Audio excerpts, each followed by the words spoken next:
musique est signée de... Alexander Courage. Alexander, voilà, ça a 50 ans, ça c'était la série, vous savez, la série télé. Voilà, ça c'est Alexander Courage. Alors ce qui est extrêmement drôle, c'est que le créateur de la série s'appelle Gene Roddenberry, c'est le créateur de la série. Non, mais vous allez voir, la partie extrêmement drôle est juste après. On avait dit que quand je clignais de l'œil gauche 2 fois, non, vous m'avez dit que c'était extrêmement drôle. Moi, je le fais ce que vous dites. Hein, je le joue en 2 temps. Alors c'est extrêmement drôle. Attention, pas tout de suite. C'est qu'en fait, vous savez, ce qu'on vient d'entendre, il y a une soprane qui chante, qui fait waouh, oui, waouh. Il n'y a pas de paroles. Et Gene Roddenberry, le créateur de la série, avait écrit des paroles. Dans l'idée de partager un peu les droits d'auteur avec le compositeur. Et à la fin, les paroles n'ont jamais été chantées. Il fait, c'est pas grave, on va quand même signer à 2. Et donc, Alexander Courage, c'est pour la petite blague, était tellement en colère de cette histoire que pendant des années, quand on lui demandait un autographe, il signait Gene Roddenberry. Il fait, oui, bah, vous allez voir. Donc voilà. Mais ils étaient que 2 à comprendre la blague. Oui, enfin 4 maintenant, avec nous, puis tous les gens qui regardent, non, tu bah alors là, ça fait... On est 5, non mais... 4, ouais, enfin moi j'ai elle ne du parle mal que à le danois. C'est vrai. Et là, il y a une saga qui va pouvoir illustrer tout ça. Exactement, c'est parce qu'en 2009, pourquoi je vous en parle? Parce que d'abord, parce que ça me fait plaisir, il faut que vous me laissiez une grande liberté de parler de ce que je veux, ça je vous remercie. C'est un peu vrai. Gros bisous, chef. Pourquoi? Parce que depuis 2009, il y a le renouveau de la série, ce qu'on appelle un reboot en anglais, où Star Trek revient au cinéma. Et donc c'est le 3e film qui arrive avec Star Trek Beyond, ou Star Trek au-delà des limites. Et cette fois-ci, la musique est plus signée par Alexander Courage, qui n'est plus de ce monde, mais signée par Michael Giacchino, dont on a beaucoup parlé ici. Je vous propose de tout de suite écouter un petit extrait des nouvelles images sur le dernier Star Trek Beyond, musique de Giacchino. Écoutez.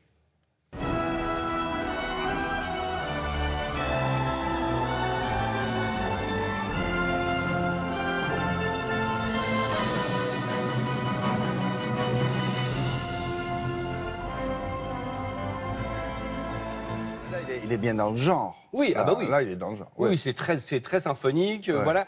Giacchino ne mélange pas la musique électronique et la musique orchestrale, comme font d'autres compositeurs comme Hans Zimmer. Lui, c'est vraiment orchestral. Giacchino, juste pour vous dire, c'est quand même vous savez, le compositeur de là-haut, le monsieur qui parle avec sa maison là, chez Pixar, vous savez, avec les ballons et tout. Avec des grosses lunettes. Avec des grosses lunettes, il a eu un Oscar pour ça. C'est Ratatouille, c'est la nouvelle planète La planète des singes, vous savez, le reboot. Le dernier Star Wars, c'est aussi Giacchino. C'est un peu l'enfant chéri d'Hollywood. Je pense que c'est le remplaçant potentiel de John Williams. Ah si. Bah si. Oh là, c'est quand même. Vous y allez. Ah si, c'est quand même le premier compositeur qui a fait un Star Wars et qui a remplacé John Williams, même si ce n'était pas cet thème. C'est acté entre deux, non?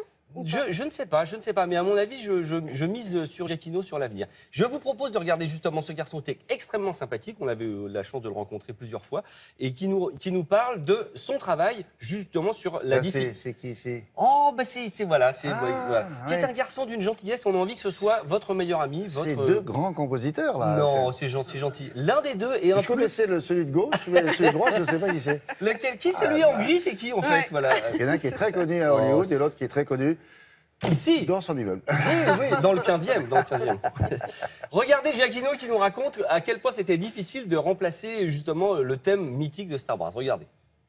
Has such a rich musical legacy, and so it was intimidating. I remember when I first sat down to start working on it, all I kept doing was writing things that felt like it came out of the old motion pictures, and just let go of everything that I had sort of carried with me all my life about Star Trek, and just do something that felt like, you know what, this feels like the beginning of a friendship to me. And I remember playing that for JJ for the first time. He said, "That's our Star Trek. That's it. That's our guys. You know, that's our theme." Dites donc, il est very young, hein? Oui, c'est incroyable. Très jeune. Oui, il a 40... Il a... Oh, non, ça va. si, mais oui, il a 49 ans. Oui, incroyable. Non, mais il va avoir une carrière de dingue. Alors, entre Alexander Courage, qui était le premier compositeur de la série télé, et Giacchino de la dernière série cinéma, il y a eu Jerry Goldsmith. Jerry Goldsmith, c'est un immense compositeur qu'on oublie un peu, qui avait fait le premier film dont j'ai le vinyle ici. Voilà. Oh. Oui, le vrai vinyle. Le vrai vinyle, oui. Alors, il est beaucoup passé, celui-là. Puis, il est tombé, la boîte est esquintée. Mais le disque tourne toujours. Ah, les enfants jouent avec. Hein. Oui, je pense qu'ils jouent au frisbee avec. Le chien aussi, même. Ça sert à quoi, le truc noir? Non, c'est un disque. Il va trop tard. Attends, bouge pas. Hop là. Oh, les effets spéciaux. Ouais. Sans les reflets. Alors, avec reflets, attends. Avec reflets, sans les reflets. Oh, c'est beau, avec reflets, c'est bien, non? Ça vous embête pas de tuer ma chronique avec des effets spéciaux? Sans le set d'or. Oui. C'est pas loin. Ah, je l'ai loupé, hein. 30 fois. Ah, zut, il faudra que mettre un petit... Oui, vous avez vu, il y a un petit bout. J'aime bien quand vous faites atelier travaux manuels pendant ma chronique, chef. Moi, j'aime bien. Enfin, ça, Je vais vous réparer ça. Je peux avoir un café, thème d'addition aussi, alors, parce que je pense Je vais que vous réparer ça, et là, faites voir. il est bien conservé. Non, il a pas rayé. Ah, quoique. Oh, qui l'a... Ah bah ça, c'est le chien, je te jure. Bon, en tout cas, c'est beau. Je continue pendant... Faut enlever les Ouais, dents ouais, du vas-y, chien. vas-y. Arrête, que le chien arrête de mordre. Faut limer les dents du chien. Et Jerry Goldsmith, c'est un immense compositeur. Je vous raconte la petite histoire. Ouais. Le premier Mais on film. s'en fout. Mais je sais bien, mais je vais le raconter quand même. Je suis habitué. Ça, c'est Jerry Goldsmith. Le gars a fait quand même la musique d'Alien. Il a fait la musique de la Malédiction, vous savez. Donc, il a eu un Oscar. Musique incroyable, musique contemporaine très, très puissante. Le premier film a été réalisé par Robert Wise. Robert Wise, c'est le monsieur qui a fait West Side Story. Oui, C'est l'air de rien.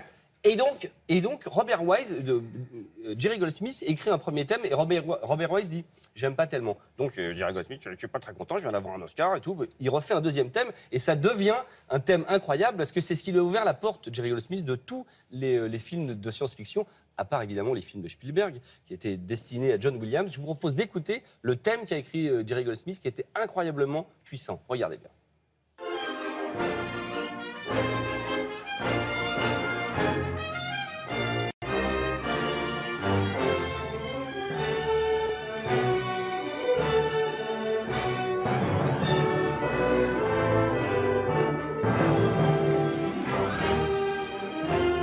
Je l'ai sorti...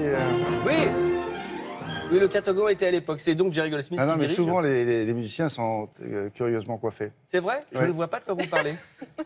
Ça glisse sur moi, vous savez, comme de l'eau sur les plumes d'un cygne. Comme ça. Non, mais ça, je trouve que ça n'a pas trop vieilli, finalement. Non, ce thème. C'est vrai, Et ça, Sylvie disait que c'était plus empathique comme thème. C'est vrai Ouais. que ça emporte. Voilà, Jerry Goldsmith, Giacchino, le film. Enfin bon, acheter des musiques de films, de manière, c'est important. Voilà. Merci beaucoup. Gros bisous. Madame, monsieur, à plus tard.